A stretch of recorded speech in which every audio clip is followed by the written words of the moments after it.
సమంత నాగ చైతన్య ప్రేమకి మించిపోతూ వచ్చేస్తున్న తనుజ కళ్యాణ్ జంట. వీరిద్దరూ బిగ్ బాస్ ద్వారా మంచి క్రేజ్ని దక్కించుకున్నారు తక్కువ టైంలోనే. బయటికి వచ్చాక మళ్ళీ కలవరు, వీరిద్దరూ కలిసి కనిపించరని అందరూ అనుకున్నాము. కానీ సోషల్ ఈవెంట్స్ ద్వారా మళ్ళీ అభిమానుల ముందుకి వచ్చేశారు. ఇక కళ్యాణ్ సక్సెస్లో తోడుండడం నేను చాలా అదృష్టంగా ఫీల్ అవుతున్నా అని, ఇక తన ఎదుగుదలలో నేను తోడుంటా కానీ ఎప్పుడూ కూడా నేను దానికి దూరంగా ఉండను అంటూ కూడా చెప్పుకుంటూ వచ్చింది తనుజ. అలా మంచి అమ్మాయికి గుర్తింపుని అందుకుంటూ వెండితెరలో శామ్ ఎంత క్రేజ్ సంపాదించుకుందో బుల్లితెరలో తనుజ అంతే క్రేజ్ని సంపాదించుకుంటూ జూనియర్ సమంతగా మారిపోతుంది. ఇక సమంత అడుగు పెడితే ఎలా అయితే టీఆర్పీ వర్షం కురుస్తూ ఉంటుందో, ఇక బుల్లితెరలో తనుజ కూడా అలానే అడుగుపెట్టిన చోటల్లా టీఆర్పీ వర్షం కురుస్తూ వస్తుంది. ఈ భాగంగానే ప్రొడ్యూసర్, డైరెక్టర్స్ అందరూ కూడా ఆ పాపులారిటీని క్యాచ్ చేసుకోవాలని బాగా అనుకుంటున్నారు.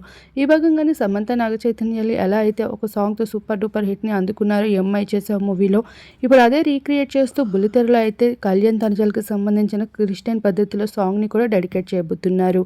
వీరిద్దరికి సంబంధించిన ఒక ఆల్బమ్ సాంగ్ కూడా బయటికి రాబోతుంది.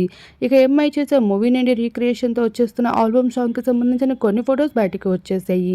ఈ జంట రియల్ లైఫ్లోనే కాదు, రియల్ లైఫ్లో కూడా పెళ్లి చేసుకుంటే బాగుంటుంది అంటూ క్రేజీ కామెంట్స్ అభిమానులందరూ షేర్ చేసుకుంటున్నారు.